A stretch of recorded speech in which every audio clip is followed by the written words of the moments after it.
I'm Edward October. Before we begin, I'd like to offer a friendly word of caution. We strive to keep things pretty PG-13 around here at Octoberpod, but our first story of this episode goes places that are a bit raunchier and gorier than much of our usual fare. If that type of content is upsetting to you, or if there are children listening, you may want to skip ahead to the intermission.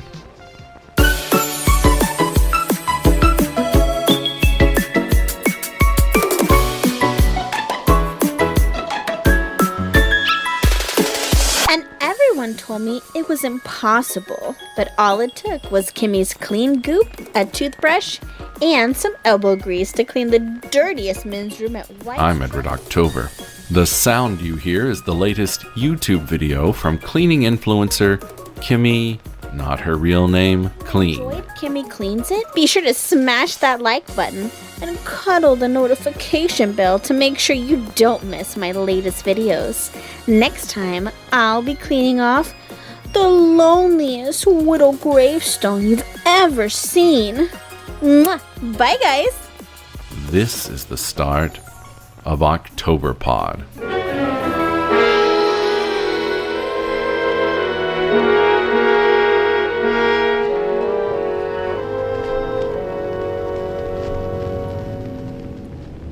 Dimitri, pick up, you whore. I found this really old graveyard. Did you get the pictures I sent you? There are these really old-timey graves, probably from horse and buggy times that I found or whatever. They're like really overgrown and neglected. I need to get out the shop vac to suck it all off. And I don't know how many layers of grime I need to strip off. I'll be sure to wear a really tight top when I film and get lots of suds on my tits. The incel neckbeards in the audience will love that shit. And that's how we make the big bucks roll in, bitches. Hashtag winning. Call me back, you twat. To delete this message, press 7. Okay. Sounds like KIMMI is back on her usual bullshit. What do you want me to do about it? And where are you driving me? To Eagle's Nest Recording Studio. You mean your mom's basement? Yes, but don't worry, she's in Cancun this week. Okay. I think I know where this is going. Sounds like you're fed up with KIMMI's grind. She obviously doesn't pay you enough. I think it's sweet you want to jump ship and work on Righteous Nessa, but I don't have very deep pockets. I edit all of my videos myself because I can't afford to. That's not it at all. That was the last thing KIMMI ever sent me, but not the last thing she ever recorded. What do you mean, the last thing? I was supposed to meet her last night in the graveyard to help her film the cleaning video. I found the grave she was cleaning, but no KIMMI. She left behind all of her lighting gear and the Zoom recorder that she uses to record backup audio for each of her videos. But KIMMI wasn't there, and neither was her camera. She isn't answering her phone, and as far as I can tell, no one has seen or heard from her since. Why the hell are you telling me instead of calling the cops? KIMMI doesn't even like me. Didn't you see her crashing out her live stream last week over that video I posted about her? Cops don't give a shit. And besides, I got family that's undocumented, so I don't need to invite any of that into my life. No. The reason I contacted you is because of what she recorded on the Zoom. That, and well, maybe I thought someone who's critical of KIMMI might think of things that I would have overlooked, and, help me find her.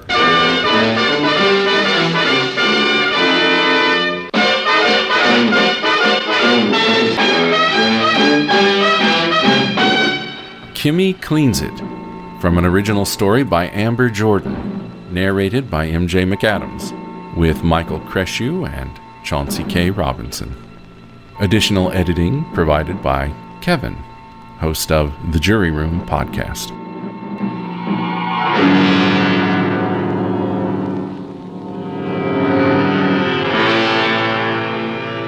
Okay, here's what I got. There was a lot of dead air on here, So what you're listening to has all of that edited out. Let's hear it. But I still think you should go to the cops. Okay, Dimitri, you didn't answer my call, and I didn't feel like waiting for your sorry ass. So, I decided to do this shit without you. I wonder if I'm picking up those bat noises on the mic. There's fucking bats out here, y'all. I swear. If we can pick it up on the mic or camera, that would be rad. They better not shit on me, though. Hi, guys. I'm here at this lonely widow gravesite I told you about last time. These poor graves are looking super sad. Too bad no one loves them enough to keep these gravestones clean. But never fear, because KIMMI cleans it. And at night, too. Like, how did we not think of this before? Cleaning graves at night? They'd be printing money for us if we did one of these on Halloween. Make a note of that, Dimitri. Let's shoot a bunch of these around September, October. People are going to lose their ever-loving shit.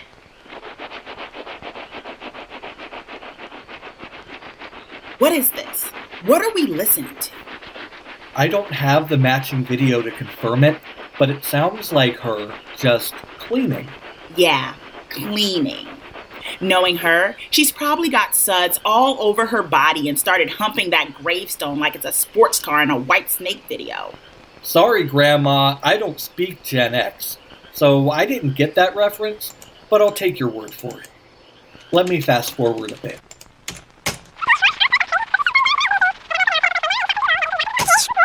Sorts of crazy, spooky shit going down tonight, Dimitri. I got my equipment all set up before sundown and shot some B-roll that you can drop into the edit. Everything was pretty quiet, but once the sun went down, the night was alive with sound. The Spanish moss hanging from the trees was so active in the breeze, it almost seemed like they were the source of the noises. But of course, they're just trees. They don't make sound. The shots were amazing. I picked an old grave to start from like 1872. It was covered in moss and fungi, which was great.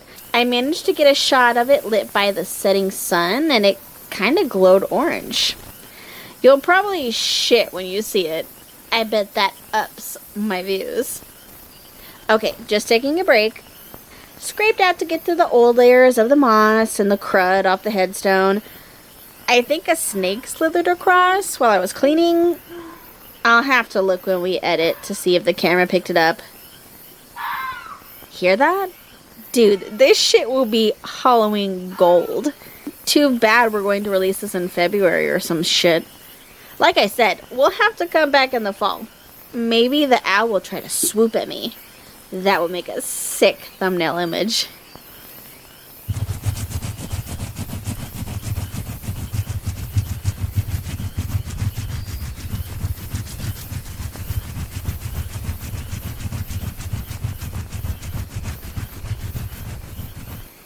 Do we even know what the hell is in this cleaner shit? I forgot to put on my gloves, and I think it's gonna give me a rash. It looks like I've got eczema or some shit. It really does glow on the graves out here. I hope the camera is picking it up. I'm not sure about my lighting rig. I wonder if it's something in the cleaner itself or the graveyard. I don't want to be breathing toxic fumes all night. Look, friends, now I can see whose grave this one is. Anna Marie Lapide. This was the first altar tomb I've ever cleaned, but there will be more.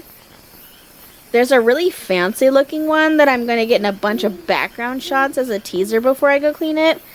I think I've got time to work on that one tonight. It's got a statue of an angel with wings spread behind the stone. A few minutes after midnight, one of the old headstones in the far back corner of the cemetery fell over and exploded or something. It was so loud, I thought a bomb went off. And there are chunks of stone all over the back here. I'm not going to be filming back there, I guess. Curious to see if the mic picks up the noise. I'm sure it did. Although it would What give me an explosion? opportunity to Did the talk about microphone getting pick my it up? rocks off, If it did, we or would have putting heard my it. hands all over Either the big, mic didn't solid pick it rock. up or I don't KIMMI wanna, wasn't recording audio hold when up that or happened. something. What do you think? If I had Do you any of the think all video those she'd incels shot, who watch it would me be will want me easier to get my pinpoint hands the on exact something moment she heard. rock hard? Not to mention all the moaning I heard tonight. Well, I thought I heard it. I got out there right before sundown. I went to the third row, which is like only 2 rows away from my finale with a big fancy grave. I got all set up. It was right about twilight, and I could hear these noises.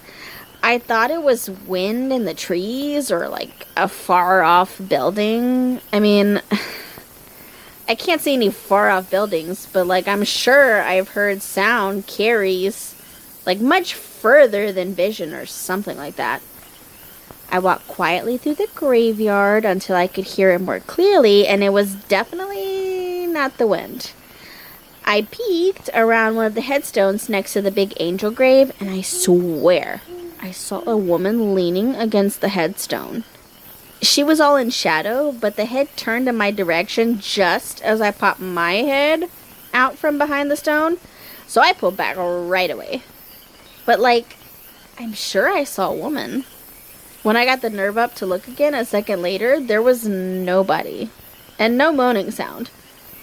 I know graveyards are creepy, but I mean, I did not imagine that. I know what a woman giving head in the boneyards looks like. Boneyard. Get it, Dimitri? Ugh. Of course you don't get it, nerd. All of these other bitches with these other channels would be shitting themselves with all the weirdness I've seen out here.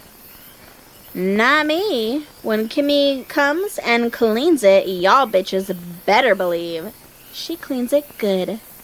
But in all seriousness, I kind of felt like something's been watching me all night. Those shadows that follow me and reach for me and stuff definitely didn't help me to relax at all. I thought I saw a reflection on my camera lens. And not of me. I'm 5'4" in heels with short brown hair. But what I saw was a tall, shapely woman in an old-timey dressing gown with cascading blonde hair in the glass reflection for a moment. I even said out loud, asking if any of the viewers saw anything. I'll check the playback when I can, but like, what the hell? And of course, This is a prank, isn't it? KIMMI decided to get back at me for talking shit about her fetish bait cleaning videos. And so now y'all are pranking me so you can try and embarrass me in front of your audience. No, I swear, it's not a prank. If half of this shit happened to a normal person, they would have hightailed it out of that graveyard by now. But here she is just recording. Normal people don't do shit like that.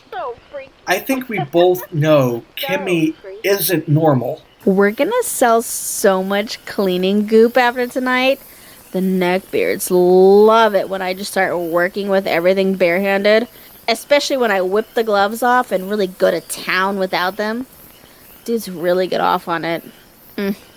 But seeing this stuff glow in the moonlight, I'm working a new angle with slowly sliding the gloves up my arms, then really working that cleaner on camera.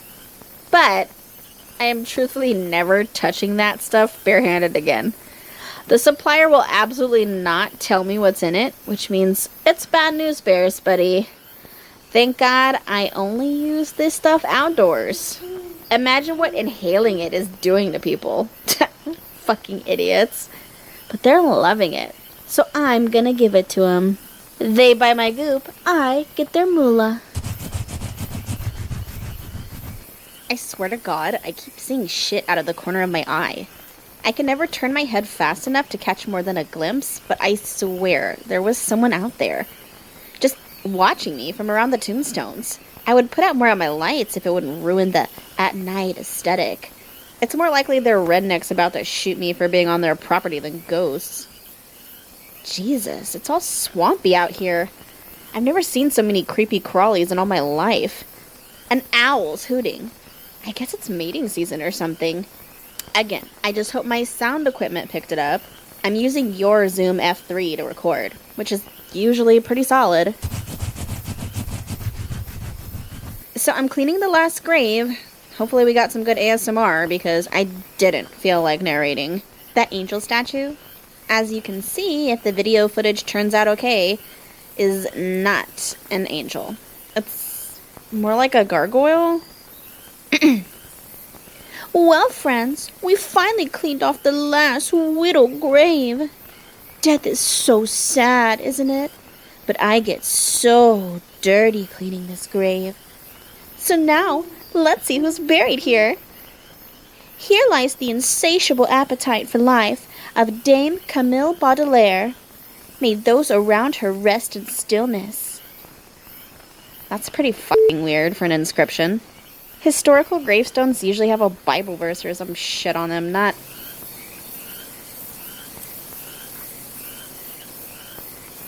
Blood. Viscera. Bat-like.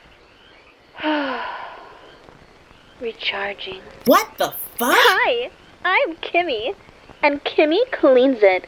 KIMMI cleans everything. Even graves. At night. KIMMI is a petite brunette in pigtails on top of her head, with large breasts and a tiny tank top and tiny little bike shorts. Both are pale yellow, as are the ribbons in her pigtails. Everything tiny, everything yellow in the soft glow of the soft moonlight. KIMMI waves her ass as she scrubs the tombs of the dead. You can support KIMMI's channel. Caress the like button. Embrace the notification bell and subscribe to KIMMI. Buy all of KIMMI's shit. Buy KIMMI. Bye, KIMMI. Well, what do you think? I think that this is either some cruel prank or that dumb bitch is in trouble. Either way, I'm going to the police, which is what I should have done as soon as we got here. Hey there, friend. Jesus! Don't sneak up on me like, hey, what are you doing? You can't do that!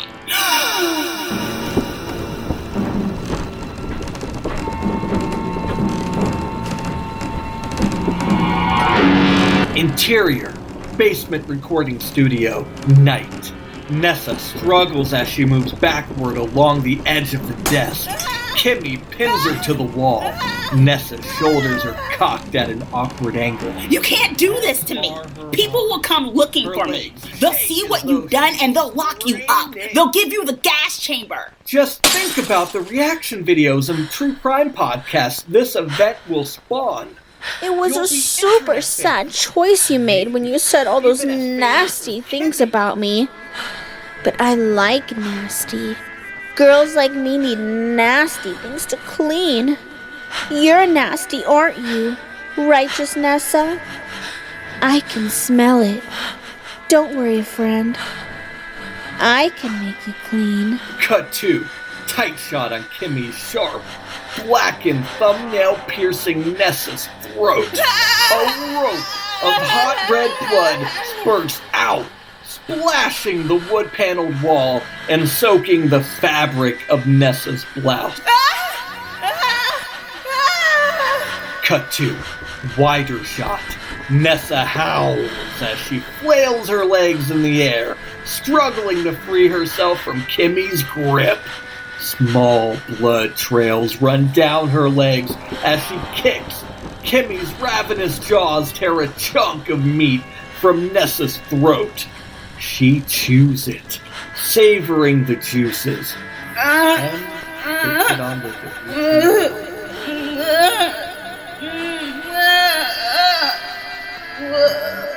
Cut 2. Close shot on Nessa's wrist as she struggles. Camera pans up and pulls in close on Nessa's face. Pinned again, Dimitri's framed half-sheet poster of Martin Scorsese's 1976 masterpiece, Taxi Driver, hanging on the wall. Camera lingers on Nessa's eyes as her soul slowly leaves her body. KIMMI whips Nessa's head violently to the side, pressing Nessa's ear to her shoulder, neck completely exposed. Blood sprays from her neck wound in an arc across the room. Catch the blood on your tongue like a kid catching snowflakes.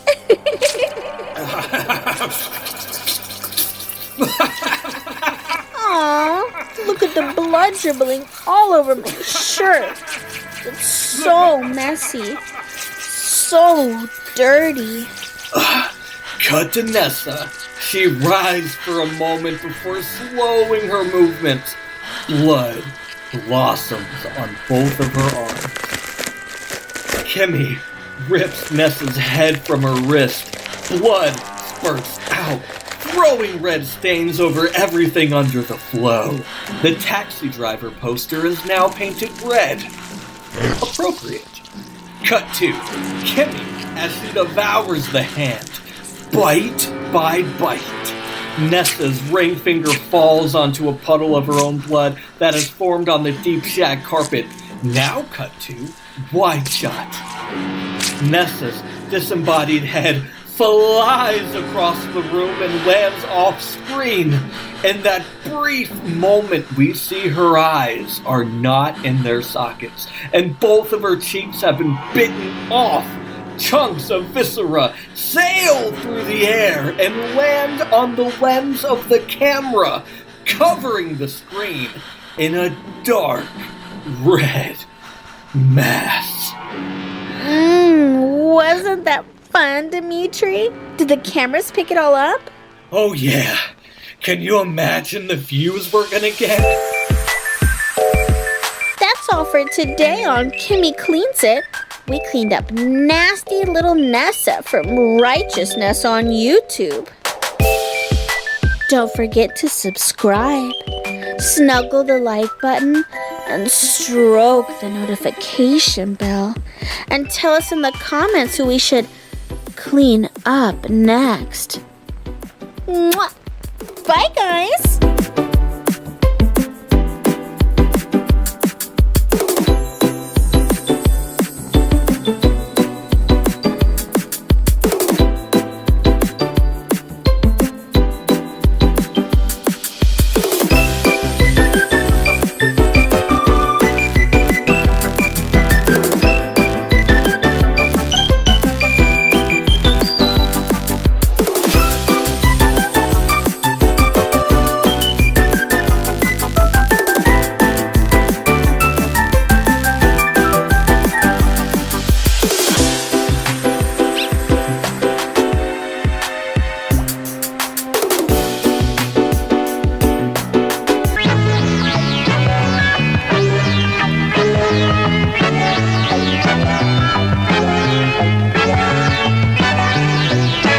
It's intermission time, folks. I'm your host, Mr. Edward October.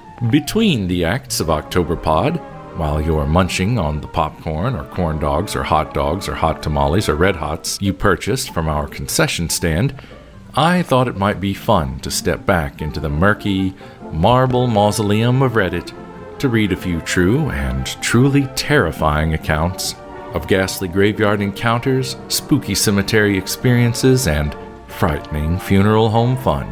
Our first story comes from former funeral director and Reddit user Kitten Muffins with a Z.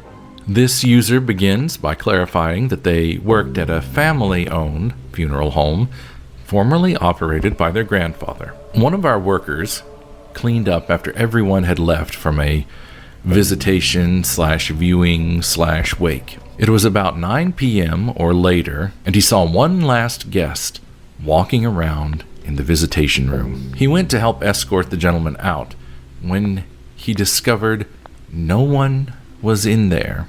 Then he came back in and told us the story and described the visitor. He identified the man in a photo we had at the funeral home. It was my grandfather, former owner of the family business, who had recently passed. Brutal Bob 1384 writes, I worked for a county cemetery department years ago. We would go to all the cemeteries in the county and mow or just do basic upkeep. Occasionally people, mainly farmers, would stumble upon some headstones in a field or a stand of trees, and we'd have to come out and prod the ground with dowel rods to find more headstones and reestablish the cemetery. Soon after I started working there, we got a tip about some headstones a farmer found while clearing out a path through some trees for easier access to his field. It turned out to be the oldest cemetery in the county, dating back to the 1700s. After investigating some of the names on the headstones, it got really creepy. The story is that before the cemetery was there, a schoolhouse stood in that location. The teachers were a husband and wife. It's not clear what exactly happened, but the students and the husband and wife all died inside the schoolhouse. The information we found kind of made it sound like an illness of some kind. And they were all quarantined in the school until all of them died. After that, the school was demolished, and the students and husband and wife were all buried right where the school stood. So yeah, I'm sure it's haunted. The next story comes courtesy of a deleted Reddit user. When I was in college, I worked part-time in the office of a Jewish cemetery. The cemetery was closed from Friday afternoon through Saturday evening for Sabbath. We sometimes stayed a bit later in the office on Friday afternoons to get bills out or checks processed. We heard a loud commotion by the cemetery entrance, which was locked and only staff could get in and out. The office manager went to see what was going on and made me come with her. We went down to the gate to find an older woman, probably around 70, dressed to the nines and begging us to let her in. She kept saying she needed to get back. This was in the suburbs of New Jersey, so you needed a car to get around, but we didn't see a car or anything. She was just there in this beautiful dress. We couldn't open the gate without the cemetery manager, so we went to go get him. We found him, we brought him back to the gate, and no one was there. We looked at video footage of the entrance, and you could see us, the office manager and me, talking, but there was no one on the other side of the gate. The cemetery manager thought we were trying to trick him. I swear, to this day, we saw a woman in a fancy dress outside the gate. There were multiple cameras, and not a single one picked up anyone on the other side of the gate, and you could see the whole gate. All you could see was us. I don't know if it was a ghost or what. The office manager and I decided not to tell anyone else, but we would mention it to each other every once in a while.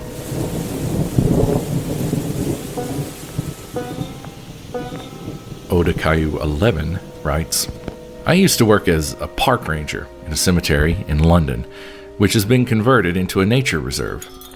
It's in a very ghetto sort of area, and the local kids nicknamed it the Forest. Regularly, we'd find ammunition, knives, and occasionally pistols hidden in the memorials and gravestones, and the police would be called to collect them. A friend once found a backpack full of Molotov cocktails, all prepared to be thrown. I never saw a pistol myself. Only once I had the honor of finding something. I found a plastic bag stuffed behind a collapsed monument, and inside it had a load of shotgun shells. It was terrifying for me because you have no idea if someone is watching you or aware that you've just found their stash. That particular park is one people avoid as soon as the sun goes down. Reddit user Daboda99 writes, I don't work at a cemetery, but I do have a story. Just outside my hometown, there's a small castle. There's a small burial ground outside of it, and me and my friends decided to investigate the local rumors about a shining light that shone in the powerless section of the property. Anyways, we got down there, saw the light, and roamed the grounds for somewhere near an hour. It was a very uneasy place, so we decided to leave. Then we got attacked by a flock of birds. When I got back to my car outside the grounds to drive home, I got an unexpected call from my mother asking if I was all right, and that she'd gotten a very bad feeling about me, which had crossed her mind. I let her know that I was fine, and I'd be home in the next 15 or 20 minutes, and not to be worrying about nothing. Got to about 5 minutes later, After I had ended the call and was beginning to drive home, I was pulling out onto the main road and a car with no lights in the pitch dark came and smashed into the side of my car. Nobody was seriously hurt. If the car with no lights had been 5 seconds later, she would probably have killed my friend in the following car. I'll always remember that night. It felt as though we shouldn't have ever been there, and an incident was bound to happen with the feeling around that place. I haven't been there since, and this was about 6 years ago. According to 8-Bit Brandon, my dad cut the grass in the church cemetery just down the road from our old home. It had graves dating back to the 1850s and a creek rock wall surrounding it and the church. One day while he was cutting the grass, he turned around and this little girl in a dress was sitting on one of the headstones. He promptly decided to leave and didn't return for several hours. This is in a fairly rural area. Everybody knows each other. And there wasn't none of the families that lived out there had a girl that age that lived within walking distance.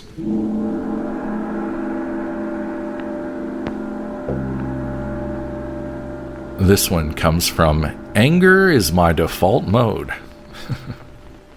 My mom and stepdad were the caretakers of a small cemetery for about 10 years. All of us kids, there were 6 of us between the 2 of them, helped out at one point or another. One summer, I was helping my mom with mowing the grass and general upkeep. It was a super hot summer, so we would try to go and get the mowing done early before the heat became too unbearable. Well, we had trouble getting the truck going one day, so we ended up starting a little later than usual and were unable to finish up everything that day. My mom had an appointment the next morning, and the day after that it was supposed to rain. So I told her I would go up early the next morning and finish up the trimming with the weed eater. So it's about 7 in the morning, and I'm listening to music with my headphones and going around the headstones. Everything was going well until I got to the oldest section of the cemetery. That part was on a small slope of a hill. Once you got to the bottom and looked up, you couldn't see the road. But you could see it again once you were about halfway up. When I finished up the last headstone, I turned off my equipment and started back up the hill. I glanced up in time to see a little girl in a pretty red dress. She was running and disappeared behind a large headstone. I figured her parents were visiting another grave and the little girl ran off to entertain herself. It was around 9 a.m. at this point. I got to the top of the hill and there was no car or any people around. The cemetery wasn't really close to any houses and the girl was too nicely dressed to have walked out there. I looked around and shouted for her to come out. I was able to see the headstone she ran behind, and I would have seen her if she ran out again, but I couldn't find her anywhere. I called my mom and told her what was going on and asked if I should call the police and tell them about this little girl. She looked to be about 3 or 4 years old, so she certainly shouldn't be by herself. My mom asked me if she was wearing a red dress, and I said, yeah, why? So she then proceeds to nonchalantly tell me that was just the ghost girl. Now, anyone who knows me knows that I don't fuck with ghosts. I asked her why she didn't tell me there was a ghost in the cemetery. She said she needed my help and was afraid I wouldn't go up there if it thought it was haunted. Now, granted, I probably would have been more leery of the place, but knowing that no one else could help her, I still would have helped her out that summer, but I would have made damn sure I wasn't in there by myself.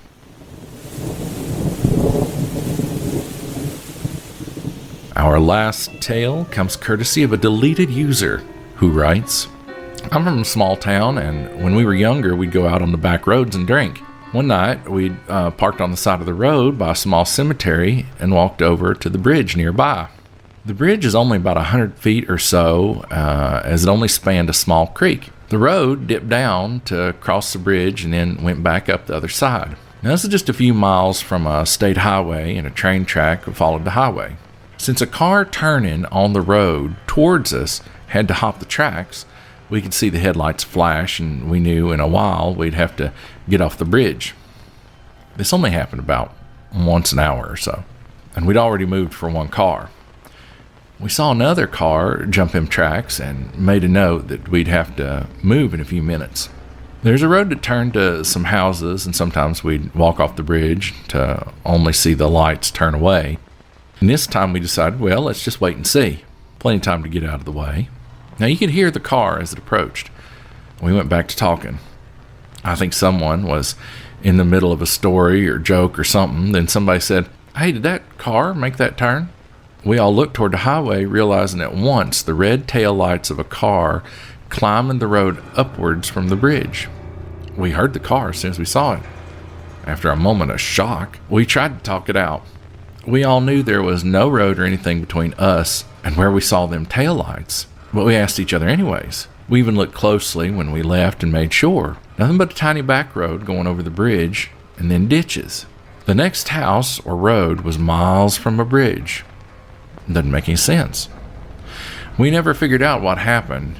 It's like we lost a few minutes of time. The small cemetery was rumored to be creepy. Me and my girlfriend one night were in it, looking out the tree line and saw red, glowing eyes. Now, sure, you shine a light in the woods and the eyes reflect it, and the animal freezes. But there's no light shining in the woods, no bright moon or nothing. And those eyes sat there for a long time.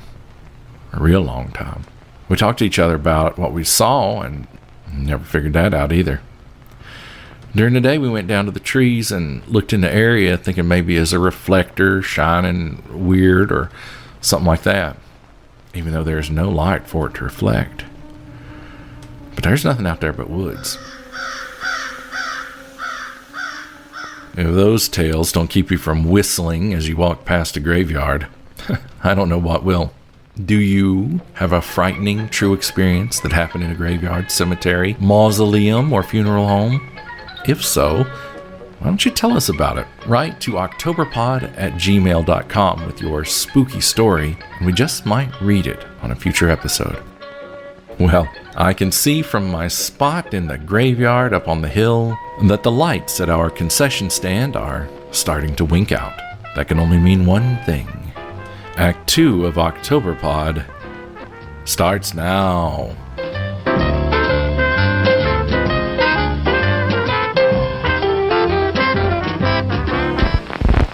Old Maynard, the caretaker of one of Salem's oldest and most neglected cemeteries, had a feud with the rats.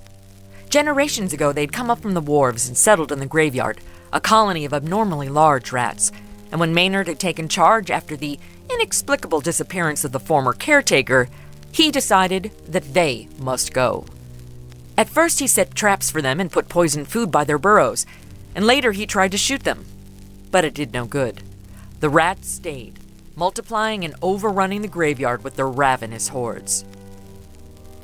They were large, even for that particular species, which sometimes measured 15 inches in length, exclusive of the naked pink and gray tail. Maynard had caught glimpses of some as large as good-sized cats, and when, once or twice, the gravediggers had uncovered their burrows, the malodorous tunnels were large enough to enable a man to crawl into them on his hands and knees. The ships that had come generations ago from distant ports to the rotting Salem wharves had brought strange cargoes. Maynard wondered sometimes at the extraordinary size of these burrows. He recalled certain vaguely disturbing legends he had heard since coming to the ancient witch-haunted Salem. Tales of moribund, inhuman life that was said to exist in forgotten burrows in the earth. The old days when Cotton Mather had hunted down the evil cults that worshipped Magna Mater in frightful orgies had passed. But dark-gabled houses still leaned perilously towards each other over narrow cobbled streets, and blasphemous secrets and mysteries were said to be hidden in the subterranean cellars and caverns, where forgotten pagan rites were still celebrated in defiance of law and sanity. Wagging their gray heads wisely, the elders declared there are worse things than rats and maggots crawling in the unhallowed earth of the ancient Salem cemeteries.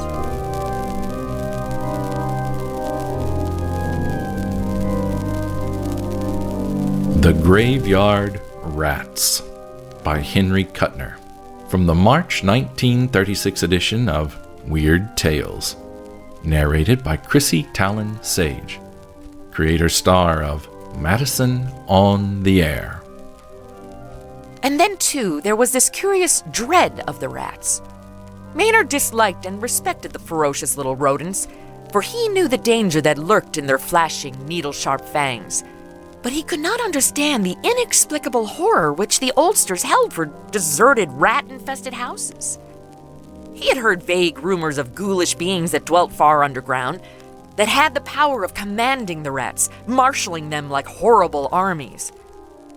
The rats, the old man whispered, were messengers between this world and the grim and ancient caverns far below Salem. Bodies had been stolen from graves for nocturnal, subterranean feasts, they said. The myth of the Pied Piper is a fable that hides a blasphemous horror, and the black pits of Avernus have brought forth hell's spawn monstrosities that never venture into the light of day. Maynard paid little attention to these tales. He did not fraternize with his neighbors and, in fact, did all he could to hide the existence of the rats from intruders. Investigation, he realized, would undoubtedly mean the opening of many graves, and while some of the gnawed, empty coffins could be attributed to the activities of the rats, Maynard might find it difficult to explain the mutilated bodies that lay in some of the coffins. The purest gold is used in filling teeth, and this gold is not removed when a man is buried. Clothing, of course, is another matter, for usually the undertaker provides a plain broadcloth suit that is cheap and easily recognizable. But gold is another matter. And sometimes, too, there were medical students and less reputable doctors who were in need of cadavers and not overly scrupulous as to where they were obtained. So far, Maynard had successfully managed to discourage investigation. He had fiercely denied the existence of the rats, even though they sometimes robbed him of his prey. Maynard did not care what happened to the bodies after he had performed his gruesome thefts, but the rats inevitably dragged away the whole cadaver through the hole they gnawed in the coffin.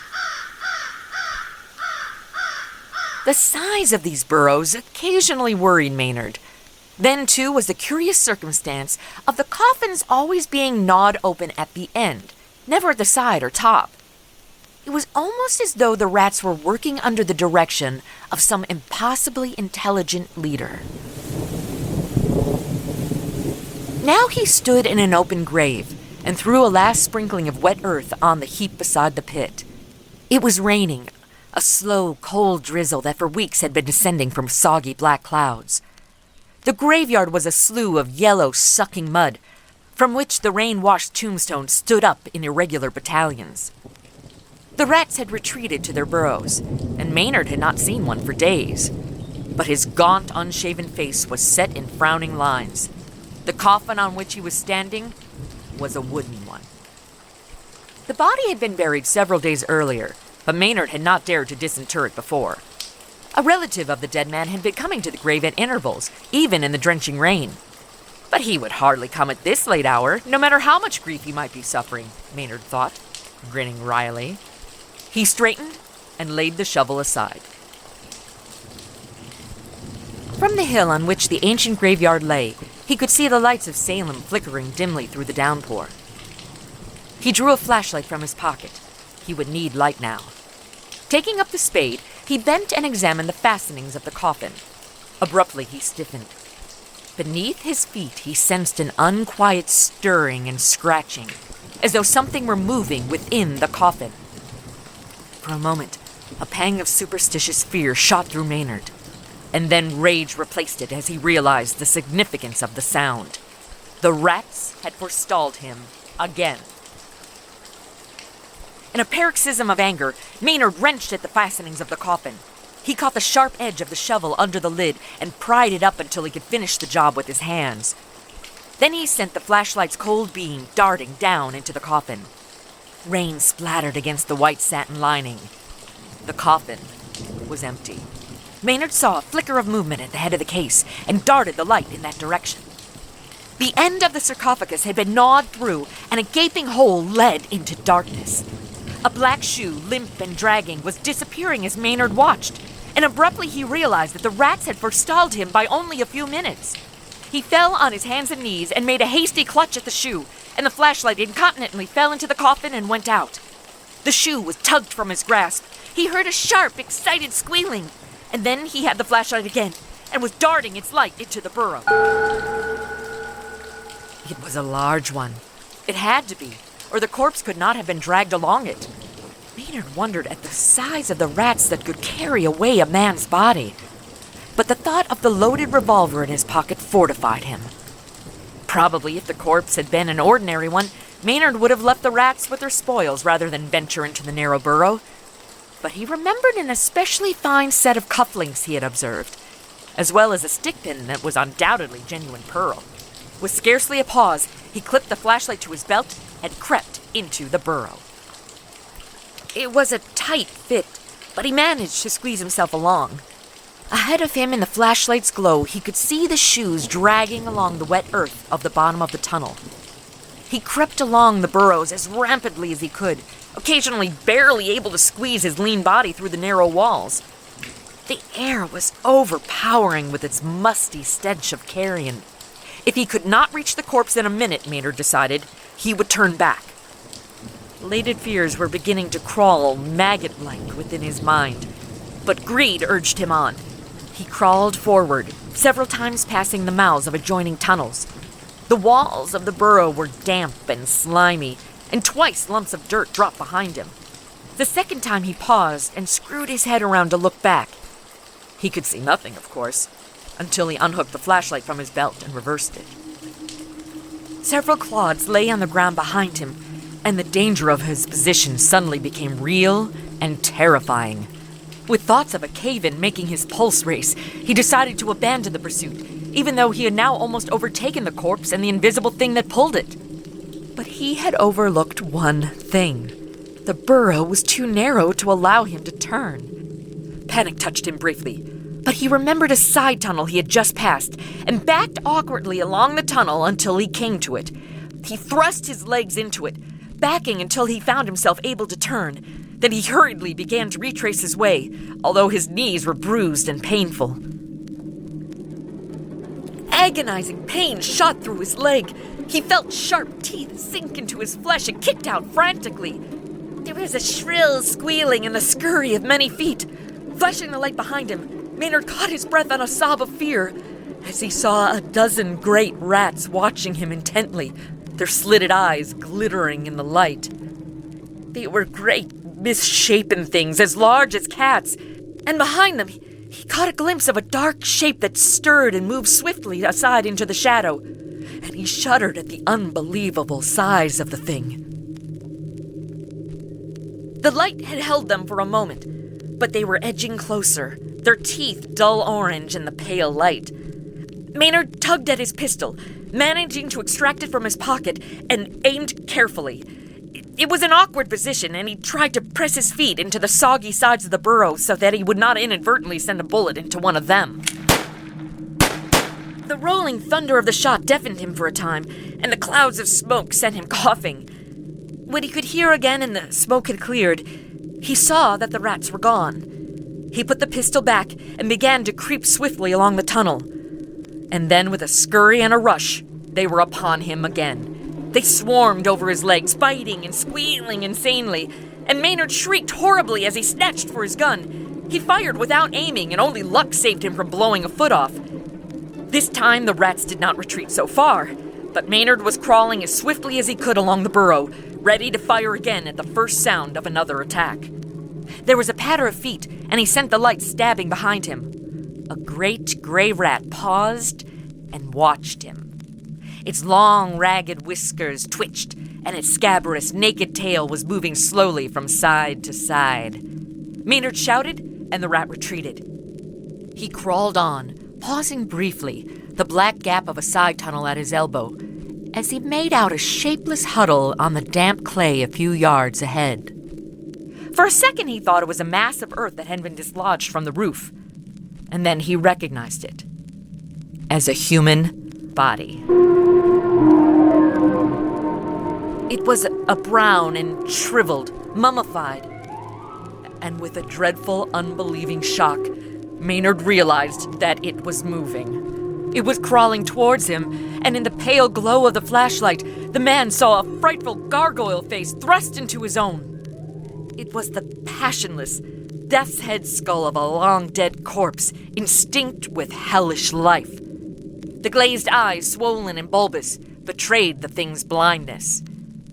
It made a faint groaning sound as it crawled towards Maynard, stretching its ragged and granulated lips in a grin of dreadful hunger. And Maynard was frozen with abysmal fear and loathing. Just before the horror touched him, Maynard flung himself frantically into the burrow at his side. He heard a scrambling noise at his heels, and the thing groaned dully as it came after him. Maynard, glancing over his shoulder, screamed and propelled himself desperately through the narrow burrow. He crawled along awkwardly, sharp stones cutting his hands and knees. Dirt showered into his eyes, but he dared not pause even for a moment. He scrambled on, grasping, cursing, and praying hysterically. Squealing triumphantly, the rats came at him, horrible hunger in their eyes. Maynard almost succumbed to their vicious teeth before he succeeded in beating them off. The passage was narrowing, and in a frenzy of terror he kicked and screamed and fired until the hammer clicked an empty shell. But he had driven them off. He found himself crawling under a great stone embedded in the roof that dug cruelly into his back. It moved a little as his weight struck it, and an idea flashed into Maynard's fright-crazed mind.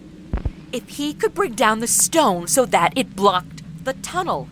The earth was wet and soggy from the rains, and he hunched himself half upright and dug away at the dirt around the stone. The rats were coming closer. He saw their eyes glowing in the reflection of the flashlight's beam. Still he clawed frantically at the earth. The stone was giving. He tugged at it as it rocked in its foundation. A rat was approaching, the monster he had already glimpsed. Gray and leprous and hideous, it crept forward with its orange teeth bared, and in its wake came the blind dead thing, groaning as it crawled. Maynard gave a last tug at the stone. He felt it slide downwards, and then he went scrambling along the tunnel. Behind him, the stone crashed down, and he heard a sudden frightful shriek of agony. Claws showered upon his legs. A heavy weight fell on his feet, and he dragged them free with difficulty. The entire tunnel was collapsing. Gasping with fear, Maynard threw himself forward as the soggy earth collapsed at his heels. The tunnel narrowed as he could barely use his hands and legs to propel himself. He wriggled forward like an eel and suddenly felt satin tearing beneath his clawing fingers. And then his head crashed against something that barred his path. He moved his legs, discovering they were not pinned under collapsed earth. He was lying flat on his stomach.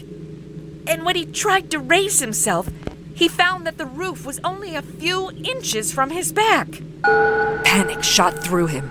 With the blind horror had blocked his path, he had flung himself desperately into a side tunnel, a tunnel that had no outlet. He was in a coffin, an empty coffin into which he had crept through the hole the rats had gnawed in its end. He tried to turn on his back and found that he could not. The lid of the coffin pinned him down inexorably. Then he braced himself and strained at the coffin lid. It was immovable. And even if he could escape from the sarcophagus, how could he claw his way up through 5 feet of hard-packed earth? He found himself gasping. It was dreadfully fetid, unbearably hot. In a paroxysm of terror, he ripped and clawed at the satin until it was shredded. He made a futile attempt to dig with his feet at the earth from the collapsed burrow that blocked his retreat. If only he were able to reverse his position, he might be able to claw his way out through to air. Air. White, hot agony lanced through his breast, throbbing in his eyeballs. His head seemed to be swelling, growing larger and larger. And suddenly he heard the exultant squealing of the rats. He began to scream insanely and could not drown them out. For a moment he thrashed about hysterically within his narrow prison. And then he was quiet, gasping for air. His eyelids closed, his blackened tongue protruded, and he sank down into the blackness of death with the mad squealing of the rats ringing in his ears.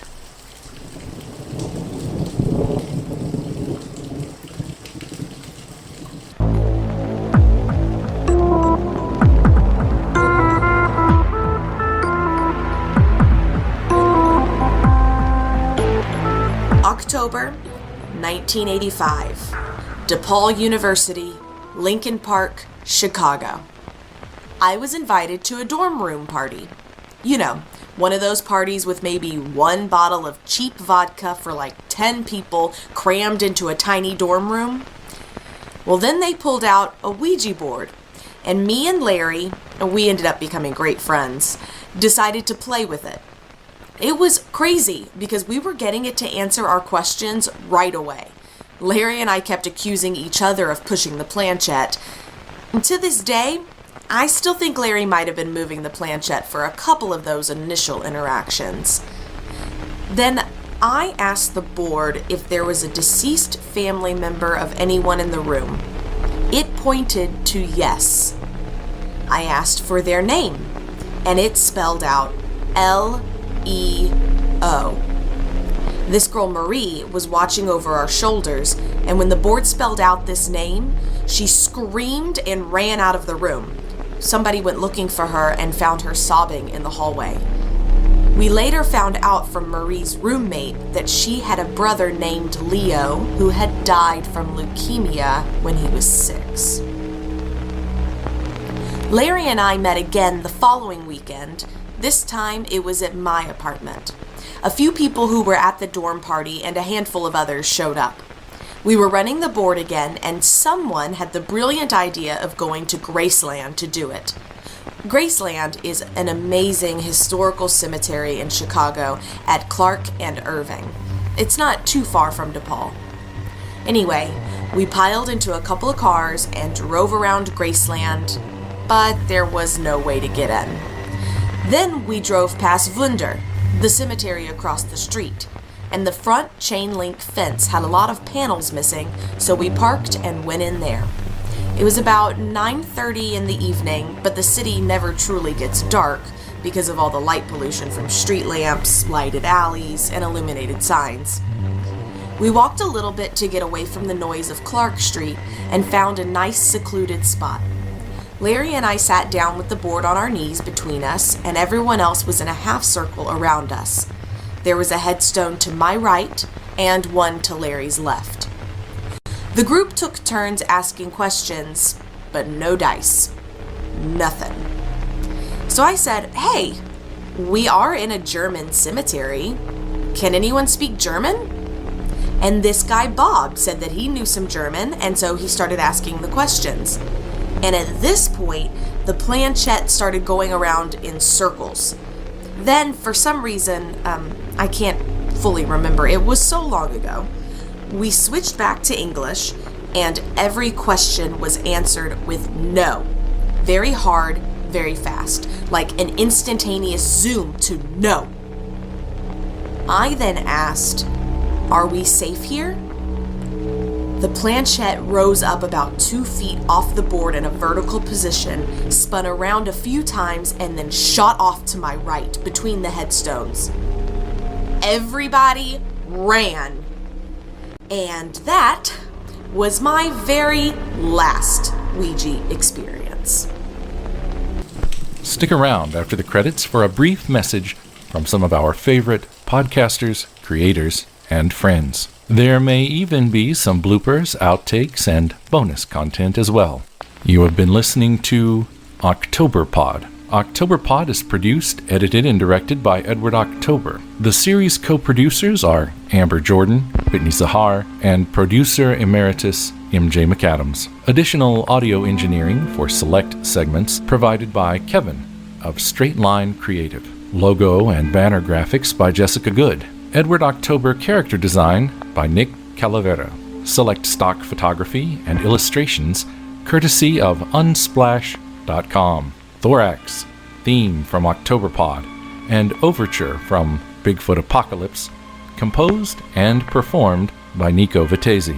Select music and FX cues courtesy of freesound.org. All other stock photography, illustrations, music, and FX cues, except where noted, are derived from Creative Commons sources or from sources and recordings within the public domain.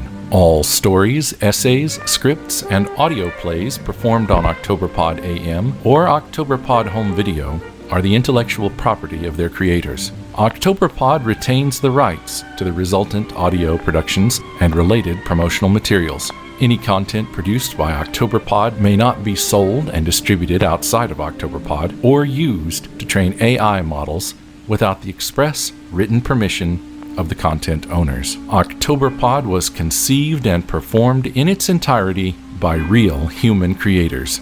Generative AI was not used to produce Octoberpod, and it never will be. For business inquiries or story submissions, email octoberpod@gmail.com. Follow us on the dumpster fire formerly known as Twitter at OctoberpodVHS, on Instagram at OctoberpodVHS, on Blue Sky at octoberpod.bsky.social, or on the World Wide Web at octoberpodvhs.com. The man who spoke to you was Mr. Edward October.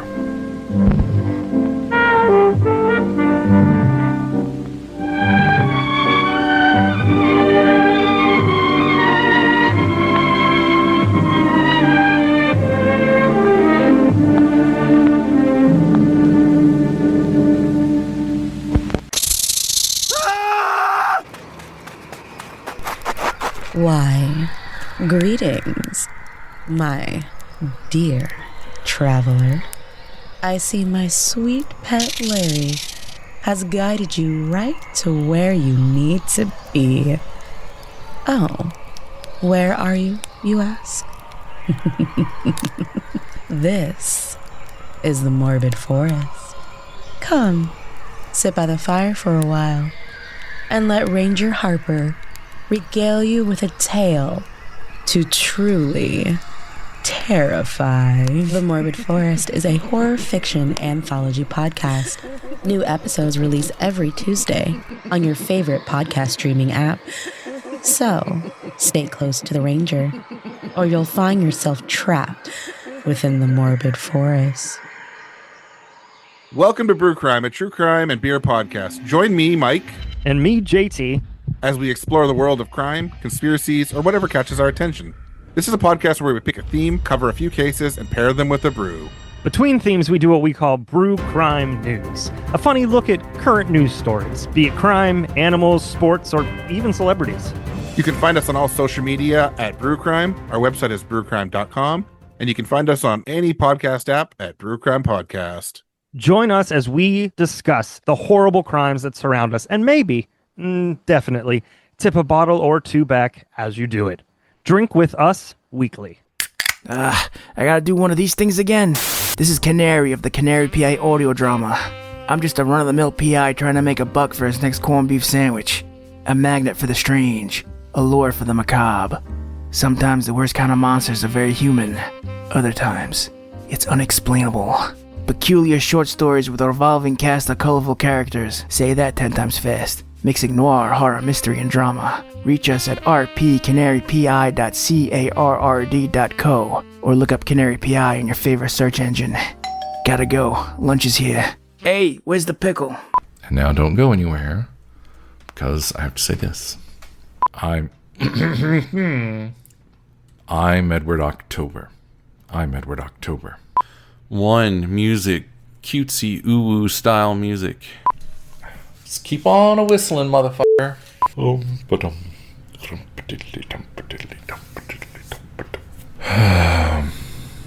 Slowly. No. 56 scrubbing. Great.